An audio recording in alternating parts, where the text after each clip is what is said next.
Big boss season 12 ಇನ್ನೇನು ಮುಗಿಯೋದ್ರೊಳಗಡೆ ಸಿಕ್ಕಾಬಟ್ಟೆ ಮಾರ್ಕೆಟಲ್ಲಿ ಒಂದು ಚರ್ಚೆ ಶುರುವಾಗಿದೆ. ನುಗ್ಗೆಕಾಯಿಗೆ ಬಲು ಡಿಮ್ಯಾಂಡ್ ಆಗಿಬಿಟ್ಟಿದೆ. ಏನು ಸರ್ ಇದು ನುಗ್ಗೆಕಾಯಿ ರಹಸ್ಯ? ಸರ್ ಆ ಥರದ್ದು ಏನೂ ಇಲ್ಲ ಸರ್. ಜಲ ಯಾಕೋ ನುಗ್ಗೆಕಾಯಿ ಹೇಳ್ತಾ ಇರ್ತಾರೆ. ಈಗ ಹಳ್ಳಿ ಅಂದ ತಕ್ಷಣ ಸರ್ವೇ ಸಾಮಾನ್ಯ ಪ್ರತಿಯೊಬ್ಬರು ಅತಿ ಹೆಚ್ಚು ಮನೆ ಅಂದ ತಕ್ಷಣ ಒಂದು ಕರ್ಬೇವಿನ ಗಿಡ ಇರುತ್ತೆ, ಒಂದು ನುಗ್ಗೆಕಾಯಿ ಮರ ಆಯ್ತು ಇರುತ್ತೆ. ಸರ್, ನಾನು ಕೂಡ ರೈತ ಕುಟುಂಬದವನೇ. ಸೊ ನಾವು ಯಾರಾದರೂ ನಮ್ಮ ಪ್ರೀತಿ ಪಾತ್ರರು ಸಿಟಿಲಿದ್ದಾರೆ ಅಥವಾ ಒಂದಷ್ಟು ದಿನಗಳ ಕಾಲ ಮನೆ ಬಿಟ್ಟು ಹೋಗಿದ್ದಾರೆ ಅಂತ ಹೇಳಿದ್ರೆ ಅವ್ರಿಗೇನೋ ಸಿಹಿ ತಿಂಡಿನೋ ಅಥವಾ ಮತ್ತಿನ್ನೇನೋ ರೊಟ್ಟಿನೋ ಅಥವಾ ಆ ಭಾಗದ ಏನು ಅವರಿಗೆ ಇಷ್ಟವಾದಂಥ ಊಟ ಕೊಡ್ತೀವಿ. ಅದು ಯಾವುದನ್ನು ಬಿಟ್ಟು ಮೇಡಮ್ ಕಟ್ಟಿದ್ದಂತ ಹೇಳಿದ್ರೆ ಒಂದಿಷ್ಟು ಮೊಳಕೆ ಕಾಳು ಅದ್ರ ಜೊತೆಗೆ ನುಗ್ಗೆಕಾಯಿ, ಏನಿದ್ರದ್ದು ಹಿನ್ನೆಲೆ? ಇಲ್ಲ, ಅದನ್ನೇ ಹೇಳ್ತಾ ಇದ್ದೀನಿ ನಿಮಗೆ. ಈಗ ಸರ್ವೇ ಸಾಮಾನ್ಯ ಹಳ್ಳಿ ಅಂದ ತಕ್ಷಣ ನಾವು ನಮ್ಮ ಮನೆಯಲ್ಲಿ ಸತ್ಯ ಒಂದು ಯಾವುದು ನುಗ್ಗೆಕಾಯಿ ಗಿಡನೂ ನೆಟ್ಟಿದ್ದೋ, ಕರಿಬೇವಿನ ಗಿಡನೂ ನೆಟ್ಟಿದ್ದೋ. ನಾನು ಅವಾಗಿಂದನೂ ಅಷ್ಟೇ. ನಮ್ಮ ತಾಯಿ ಏನು ಅಂದರೆ ಏನೋ ಒಂದು ಸೊಪ್ಪು ಮಾಡ್ಬೇಕಂದ್ರೆ ನುಗ್ಗೆ ಸೊಪ್ಪು ಹಾಕ್ಬಿಟ್ಟು ಖಾರ ಹರಿದ್ಬಿಟ್ಟು ಒಳ್ಳೆ ಉಪ್ಪೆಸರು ಮಾಡೋರು, ನುಗ್ಗೆಕಾಯಿ ಸಾಂಬಾರು ಮಾಡೋರು. ಈ ಥರದ್ದು ಅಭ್ಯಾಸ ಆಗಿರೋದ್ರಿಂದ ನಾನು ಚಿಕ್ಕೂರಿಂದನೂ ನನಗೆ ನುಗ್ಗೆಕಾಯಿ ಸಾರು, ನುಗ್ಗೆಕಾಯಿ ಸಾರು, ನುಗ್ಗೆಕಾಯಿ ಪಲ್ಯ ಅಂದರೆ ನನಗೆ ತುಂಬ ಇಷ್ಟ. ಅದರಿಂದ ನಾನು ಮದುವೆ ಆದಮೇಲೆ ನನ್ನ ಹೆಂಡತಿ ಏನಾರು ಇದ್ದಾಗ ಅತಿ ಹೆಚ್ಚು ನಾನು ನುಗ್ಗೆಕಾಯಿ ಸಾಂಬಾರು ಮಾಡಿಕೊಡ್ತಾಯಿದ್ರು. ಅಷ್ಟೇ, ಅದು ಬಿಟ್ಟರೆ ಬೇರೆ ಏನೂ ಇಲ್ಲ. ಅಲ್ಲ, ಸುದೀಪ್ ಸರ್ ಕೂಡ ಕೇಳಿದ್ರಿ ಏನಿದು ನುಗ್ಗೆಕಾಯಿ ಇದು ಅಂತ. ಅದನ್ನೇ ಇಷ್ಟೇ, ಅದು ಬಿಟ್ಟರೆ ಏನಿಲ್ಲ. ಚಿಕ್ಕದ್ರಿಂದನೂ ನಾನು ನುಗ್ಗೆಕಾಯಿ ಸಾರು, ನುಗ್ಗೆಕಾಯಿ ಪಲ್ಯ, ನುಗ್ಗೆಕಾಯಿ ಇತ್ತಿಗೆ ಮೊಟ್ಟೆ ಗಿಟ್ಟೆ ಹುರ್ಕೊಂಡು ತಿನ್ನೋದು, ಈ ಥರದ್ದು ಇದ್ದದ್ರಿಂದ ನನ್ನ ಗಂಡಂಗೆ ಇದಿಷ್ಟ ಅಂದ್ಬಿಟ್ಟು ಅವ್ರು ಮಾಡಿ ಕಳಿಸಿದ್ರು ಅಷ್ಟೇ. ಈಗ ಆಯ್ತು ಸರ್, ನೀವು ಕೋಚಿಂಗ್ ಯಾವಾಗ ಶುರು ಮಾಡ್ತೀರಾ? ಯಾವ ಕೋಚಿಂಗು ಸರ್? ನಿಮಗೆ ಗೊತ್ತಿಲ್ಲ ಸರ್, ನೀವು ಹೇಳಿದ್ರಲ್ಲ ಕೋಚಿಂಗ್ ಶುರು ಮಾಡ್ತೀನಿ. ಯಾವುದು? ನೀವು ತುಂಬ ಮೆಡಿಟೇಷನ್ ಎಲ್ಲ ಮಾಡ್ತೀರಂತೆ, ಬೇರೆಯವ್ರಿಗೆ ಹೇಳ್ಕೊಡ್ತೀರಂತೆ. ಸೊ ನೀವು ಎಲ್ಲರಿಗೂ ಬಿಗ್ ಬಾಸ್ ಮನೇಲಿ ಯಾರಿಗೆ ಹೇಳಿದ್ರಿ ನೆನಪಿದೆಯಾ? ನಾನು ಮೆಡಿಟೇಷನ್ ಎಲ್ಲ ತುಂಬ ಮಾಡಿದ್ದೀನಿ, ಅಂದರೆ ಕಂಟ್ರೋಲ್ ಮಾಡ್ಕೊಳ್ಳಿಕ್ಕೆ ನನ್ನನ್ನು ನಾನು ಏನು ಅಂಥದ್ದು. ಯಾವುದು ಅಂತ ಗೊತ್ತಾಗ್ತಾ ಇಲ್ವಲ್ಲ. ಯಾವ್ದು ನುಗ್ಗೆಕಾಯ್ದ ಏನೋ ನಂಗೆ ಸತ್ಯವಾಗ್ಲೂ ಗೊತ್ತಿಲ್ಲ. ಯಾವುದೋ ನೀವು ಹೇಳಿದ್ರೆ ನಾನು ಹೇಳಬಲ್ಲೆ. ರಿಷಾ ಅವ್ರಿಗೆ ಹೇಳ್ತೀರ ಮೆಡಿಟೇಷನ್ನು ಅಂದರೆ ಕೋಪ ಕಂಟ್ರೋಲ್ ಮಾಡ್ಕೊಳಕ್ಕೆ ನಾನು ಮೆಡಿಟೇಷನ್ ಮಾಡ್ತೀನಿ, ನಿನಗೂ ಹೇಳ್ಕೊಡ್ಬೇಕಾ? ಓ ಹೌದಾ? ಅಂದರೆ ಅತಿ ಹೆಚ್ಚು ಕೋಪ ಅಂತಲ್ಲ, ಒಂಚೂರು ವಾಲ್ಯೂಮ್ ಜಾಸ್ತಿ ಮಾಡಿ ಮಾತಾಡ್ತಾ ಇರೋರು ಸಹ ನನ್ನ ಜೊತೆ ಎಲ್ಲ ಎಲ್ಲರ ಜೊತೆನೂ. ನಾನು ಅದಕ್ಕೇನೆ ನೋಡಿ ಅದ ಗಮನಿಸಿದ್ದೀರಲ್ಲಿ ತುಂಬ. ನೋಡಮ್ಮ, ಮೆಡಿಟೇಷನ್ ಮಾಡೋದು ಕಲ್ತ್ಕೊಂಡು ನಾನು ರಘುವಣ್ಣವ್ರ ಹತ್ರ ಹೇಳ್ಸ್ಕೊತೀನಿ ಅಂದರು. ಅವ್ರ ಹತ್ರ ಬಿಡೋದು ನಾನೇ ಹೇಳ್ಕೊಡ್ತೀನಿ ಮೆಡಿಟೇಷನ್ ಮಾಡೋದಾ. ಒಂಚೂರು ಕೋಪ ಕಡಿಮೆ ಮಾಡ್ಕೊ, ಅದು ಬಿಟ್ಟರೆ ನೀನು ಎಲ್ಲರ ಜೊತೆ ಭಾಳ ಪ್ರೀತಿ ವಿಶ್ವಾಸದಿಂದ ಇರ್ತೀಯ. ಆಮೇಲೆ ರಿಸರ್ವ್ ನನ್ನ ಒಂದು ದೊಡ್ಡ ಗುಣ ಏನು ಇಷ್ಟ ಆಗ್ತದೆ ಅಂದರೆ, ಯಾರ ಜನ ಒಬ್ರ ಜೊತೆ ಇವತ್ತು ಜಗಳ ಆಡಿದ್ರೆ ನಾಳೆ ಅವ್ರ ಜೊತೆ ಆ ಹುಡುಗಿನೇ ಹೋಗಿ ಮಾತಾಡ್ತಿದ್ದೆ. ಅದೊಂದು ದೊಡ್ಡ ಗುಣ ನಿಜವಾಗ್ಲೂ. ಅದು ನನಗೆ ಇಷ್ಟ ಆಯಿತು. ಈಗ ಒಂದು ಅವಕಾಶ ಕೊಟ್ಟಿದ್ರೆ ಚಂದ್ರಪ್ರಭಾ ಅವ್ರಿಗೆ ಬಿಗ್ ಬಾಸ್, ಸೊ ಮನೆಯಿಂದ ಆಚೆ ಬರಬೇಕಾದ್ರೆ ನಿಮ್ಮ ರೈಟ್ ಹ್ಯಾಂಡಲ್ಲಿ ಇನ್ನೊಂದು ಹ್ಯಾಂಡನ್ನು ಎಳ್ಕೊಂಬರ್ಬೇಕು ಅಂದಿದ್ರೆ ಯಾರನ್ನ ಕರ್ಕೊಂಬರ್ತಿದ್ರು ಮನೆಯಿಂದ ಹೊರಗಡೆ? ಸತ್ಯವಾಗ್ಲೂ ನಾನು ಆ ಥರದ್ದು ಕೆಲಸ ಮಾಡೋದಿಲ್ಲ ಸರ್. ಆಯಿತು, ಕರ್ಕೊಂಬರ್ಲೇಬೇಕು ಅಂತೇಳಿ ಟಾಸ್ಕ್ ಇದ್ದಿದ್ರೆ ನಾನು 100% ನಾನು ಕರ್ಕೊಬತ್ತಿರ್ನಿಲ್ಲ. ಯಾಕಂದರೆ ಅವ್ರು ಹೇಳಿದ ತಕ್ಷಣ ನನ್ನ ಮನಸ್ಸು ಒಪ್ಪಬೇಕಲ್ಲ. ನನ್ನ ಮನ್ಸಿಗೆ ಒಪ್ತಿರೋದನ್ನ ನಾನು ಯಾವ್ದಾರನ್ನ ಇಲ್ಲಿ ತನಕ ಮಾಡೋದಿಲ್ಲ. ಯಾಕೆಂದರೆ ನನಗಿಷ್ಟ ಇಲ್ಲ ಅಂತ ನಾನು ಹೋಗ್ತಾಯಿದ್ದೀನಿ. ಅವರೆಲ್ಲ ಇಷ್ಟ ಅಂತ ಅಲ್ಲಿ ಆಡ್ತಾರರು. ಎಷ್ಟೋ ಕನಸುಗಳ್ನ ಕಟ್ಕೊಂಡು ಬಂದಿರ್ತಾರೆ. ಅವ್ರನ್ನ ಆಸೆನ ಯಾಕೆ ನುಚ್ಚು ಮಾಡಬೇಕು? ಅವ್ರು ಆಡಲಿ ಚೆನ್ನಾಗಿ. ಅವ್ರು ಯಾವಾಗ ಆಚೆ ಬರಬೇಕು ಅನ್ಸುತ್ತೆ ಆವಾಗ ಆಚೆ ಬರಲಿ. ನನಗಿಷ್ಟ ಇಲ್ಲ, ನಾನು ಸ್ವಇಚ್ಛೆಯಿಂದ ನಾನು ಆಚೆ ಬಂದೆ ಅಷ್ಟೇ. ರಕ್ಷಿತ್ ಅವ್ರು ಹೇಳ್ತಾ ಇದ್ರು, ಮೊನ್ನೆ ಕೂತ್ಬಿಟ್ಟು ಹೇಳ್ತಾ ಇದ್ರು, ಸೊ ನಾನು ಯಾರ ಜೊತೆಗೆ ತುಂಬ ಕ್ಲೋಸ್ ಆಗೋಕ್ಕೆ ಶುರು ಆಗ್ತೀನೋ ಅವ್ರು ನೆಕ್ಸ್ಟ್ ವಾರ ಹೊರಗೆ ಹೋಗ್ಬಿಡ್ತಾರೆ ಅನ್ನುವಂಥದ್ದು. ಮಲ್ಲಮ್ಮ ಆಯ್ತು, ಈಗ ಚಂದ್ರಪ್ರಭಾ ಆಯಿತು, ನೆಕ್ಸ್ಟ್ ಯಾರು ಏನು ಅಂತ. ಅದಕ್ಕೆ ಗಿಲ್ಲಿ ಹೇಳ್ತಾ ಇದ್ದ ಅಶ್ವಿನಿ ಅವ್ರ ಜೊತೆ ಕ್ಲೋಸ್ ಆಗು. ನೋಡಿ, ಅದೆಲ್ಲ ಸುಮ್ಮನೆ ತಮಾಷೆಗೆ ಅಷ್ಟೇ. ಯಾಕೆಂದ್ರೆ ಹಂಗಾರೆ ಯಾರ ಜೊತೆ ಇರ್ತೀನಿ ಅವ್ರು ಆಚೆಗೆ ಬರ್ತಾರೆ, ಹಂಗಾರೆ ಯಾರ ಜೊತೆ ಇದ್ದರೆ ಅಲ್ಲಿ ವಿನ್ ಆಗ್ತೀವಿ ಅಂತ ಅರ್ಥ ಅಲ್ವೇ? ಅದೆಲ್ಲ ಸುಮ್ಮನೆ ಅಷ್ಟೇ. ಯಾಕೆಂದರೆ ಆ ಥರದ್ದೇನು ನನಗೆ ನಂಬಿಕೆ ಇಲ್ಲ ಅಷ್ಟೇ. ಅದೊಂದು ತುಂಬ ನಮಗೆ ಯಾರು ನಮ್ಮ ಮನಸ್ಸಿಗೆ ಕನೆಕ್ಟ್ ಆಗ್ತಾರೆ ಅವ್ರ ಜೊತೆ ನಾವು ಜಾಸ್ತಿ ದಿನ ಇರೋಕ್ಕೆ ಇಷ್ಟಪಡ್ತೀವಿ ಅಷ್ಟೇ. ಆ ಥರ ತುಂಬ ರಕ್ಷಿತ ಆಗ್ಬೋದು, ಗಿಲ್ಲಿ ಆಗ್ಬೋದು, ಕಾವ್ಯ ಆಗ್ಬೋದು, ತುಂಬ ಅಂದರೆ ತುಂಬ ಹತ್ರ ಆಗ್ತಾರೆ ಅವ್ರು 3 ಜನನೂ. ಮೊದಲು ಅಥವಾ ಎರಡನೇ ವಾರದಲ್ಲಿ ಒಂದಿಷ್ಟು ತುಂಬ ಸೌಂಡ್ ಮಾಡಿಬಿಟ್ರಿ. ಯಾಕಂದರೆ ನಿಮ್ಮ ಜೊತೆಗೆ ಒಂದು ಕ್ಯಾಂಡಿಡೇಟ್ ಇತ್ತು, ಅದು ಯಾರು ಅಂತ ಹೇಳಿದ್ರೆ ಸತೀಶ್ ಅವರು. ಸೊ ಮೇಕಪ್ ವಿಚಾರದಲ್ಲಿ ಆಗಿರ್ಬೋದು ಅಥವಾ ನಿಮ್ಮ ಜಂಟಿ ವಿಚಾರದಲ್ಲಿ ಆಗಿರ್ಬೋದು ಸಿಕ್ಕಾಪಟ್ಟೆ ಸೌಂಡ್ ಆಯಿತು, ನಿಮ್ಗೆ ಅವ್ರಿಗೂ ಜಗಳ ಆಯಿತು. ಅದಾದಮೇಲೆ ಇಲ್ಲ ನಾವು ಪ್ರೀ ಪ್ಲ್ಯಾನ್ ಮಾಡ್ಕೊಂಡಿದ್ದು ಅದು ಗೇಮು ಅನ್ನುವಂಥದ್ದಾಯಿತು. ಸೊ ನಿಜಕ್ಕೂ ಅವರು ಸತೀಶ್ ಅವರು ಮುಖವಾಡ ಅಟ್ಕೊಂಡು ಆಟ ಆಡ್ತಿದ್ರು ಅಥವಾ ಇರೋದೇ ಹಾಗೆ ನಾ ವ್ಯಕ್ತಿ? ನನಗೆ ಸತೀಶ್ ಅಣ್ಣವ್ರ ಬಗ್ಗೆ ಮಾತಾಡೋಕ್ಕೆ ನನಗೆ ಇಷ್ಟನೇ ಇಲ್ಲ ಸರ್.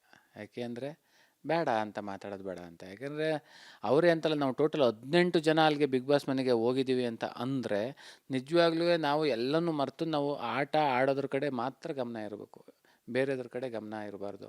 ಈಗ ಉದಾಹರಣೆಗೆ ಬಟ್ಟೆ ಹಾಕ್ಬೋದು, ಮೇಕಪ್ ಹಾಕ್ಬೋದು, ಇನ್ನೊಂದು ಸಿಂಗಾರ ಬಂಗಾರ, ಯಾವುದೋ ಒಂದು ಪರ್ಫ್ಯೂಮ್ ಮಾಡ್ಕೊಳ್ಳೋದು, ಇನ್ನು ಬಿಟ್ಟು ಆಟ ಆಡಬೇಕು ಅಂತ ಅನಿಸ್ತದೆ. ಅಂದರೆ ಅದು ಬೇಡ ಅಂತ ನಾನು ಹೇಳ್ತಿಲ್ಲ, ಬೇಕು.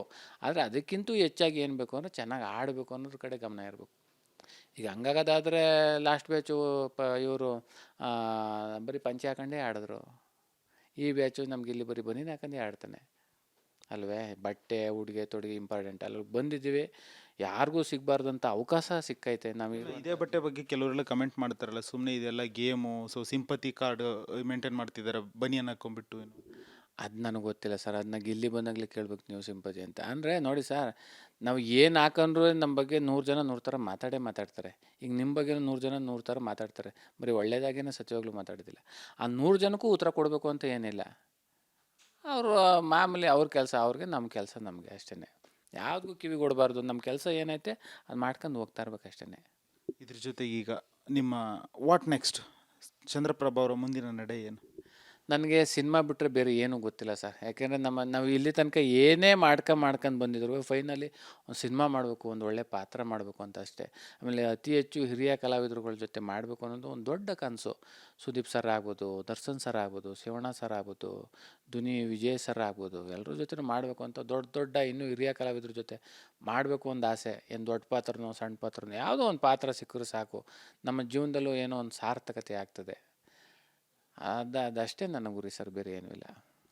ಸೊ ಇದ್ರ ಜೊತೆಗೆ ಯಾರಾದರೂ ನಿಮ್ಮ ಜೀವನದಲ್ಲಿ ರೋಲ್ ಮಾಡಲು ಈ ನಟ, ಸೊ ಇವ್ರಿ ಯಾಕಂದರೆ ಎಲ್ಲೋ ಒಂದು ಮೂಲೆ ಹಳ್ಳಿಯಲ್ಲಿ ಇದ್ದಂಥ ಚಂದ್ರಪ್ರಭಾ ಇವತ್ತು ಇಡೀ ರಾಜ್ಯ ಜನ ಗುರುತಿಸುವಂಥ ಒಂದು ಒಳ್ಳೆ ಕಲಾವಿದರಾಗಿದ್ದಾರೆ. ಸೊ ನಿಮ್ಮ ಬದುಕಿನ ರೋಲ್ ಮಾಡೆಲ್ ಯಾರು, ಯಾವ ನಟ? ಅಂದರೆ ನಟರಲ್ಲ ಸರ್? ಇಲ್ಲ ಸರ್, ನಮಗೆ ಅತಿ ಹೆಚ್ಚು ನಾವು ಜಾಸ್ತಿ ಯಾರು ನೋಡಿದ್ರೆ ಡಾಕ್ಟರ್ ರಾಜ್ಕುಮಾರ್ ಸರ್ದೇ ಸರ್ ಜಾಸ್ತಿ ನೋಡಿರೋದು. ಭಕ್ತ ಪ್ರಹ್ಲಾದ ಈಗಲೂ ಅವಾಗವಾಗ ಅದನ್ನು ಕ್ಲಿಪ್ಪಿಂಗ್ಸ್ಗಳು ಹಾಕ ನೋಡ್ತಾ ಇರ್ತೀನಿ.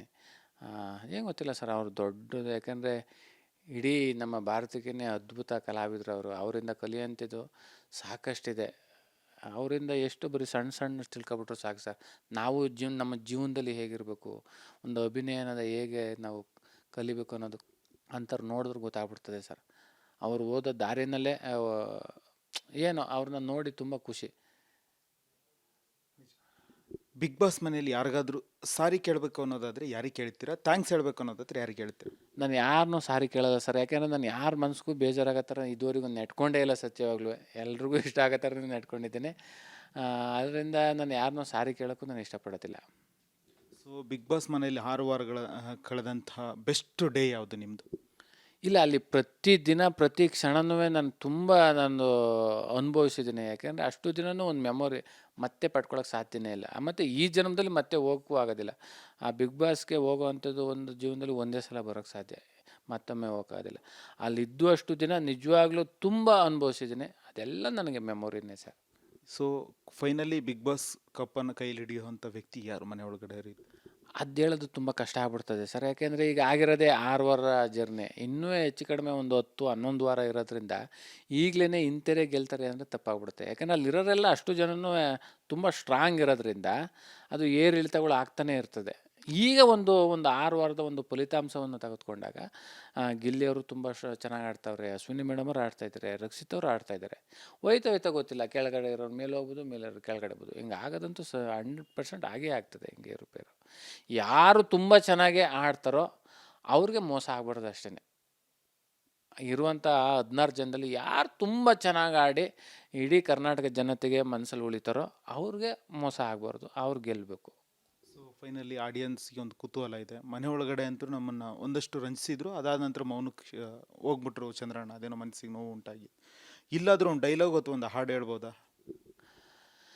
ಹೇಳ್ತೀನಿ ಸರ್. ನಾನು ಈ ಫೀಲ್ಡ್ಗೆ 2006ರಲ್ಲಿ ಬಂದೆ. ಇಷ್ಟು ಹಲವಾರು ಸಿನಿಮಾ ಆಗ್ಬೋದು, ಸೀರಿಯಲ್ ಆಗ್ಬೋದು, ಹಲವಾರು ಸ್ಟೇಜ್ ಶೋ ಎಲ್ಲ ಮಾಡಿದ್ವಿ. ಬಟ್ ಇಷ್ಟರಲ್ಲಿ ಎಲ್ಲೋ ನನಗೆ ತುಂಬ ಫಸ್ಟ್ ಟೈಮ್ ಸ್ಟೇಜ್ ಮೇಕೆ ಅಂತ ಹತ್ತಿ ಮುಖಕ್ಕೆ ಬಣ್ಣ ಹಚ್ಕೊಂಡು ಹೇಳ್ದಂಥದ್ದು ಒಂದೇ ಒಂದು ನನಗೆ ನೆನಪೈತೆ, ಅದು ಹೇಳ್ತೀನಿ. ಭೂಪತಿಯ ಕೇಳೆನ್ನೆಯ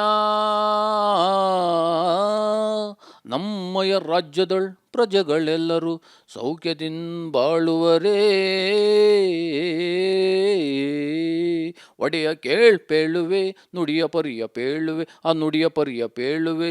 ಸುತ್ತಮುತ್ತ ರಾಜರೆಲ್ಲ ಕಪ್ಪ ಕಾಣಿಕೆ ತಂದು ಒಡೆಯ ಕೇಳ್ಪೇಳುವೆ, ನುಡಿಯ ಪರಿಯ ಪೇಳುವೆ. ಇದು ಫಸ್ಟ್ ಟೈಮು ನನಗೆ ನಾನು ಆಡ್ದಂಥ ಒಂದು ಕಂದ ಪದ್ಯ, ಪೌರಾಣಿಕ ನಾಟಕದ್ದು. ಸೊ ಫೈನಲಿ ಈಗ ಆಡಿಯನ್ಸಿಗೆ ಏನು ಹೇಳ್ತಾರೆ? ನಿಮ್ಮನ್ನು ತುಂಬ ಮಿಸ್ ಮಾಡ್ಕೊಂಡಿದ್ದಾರೆ.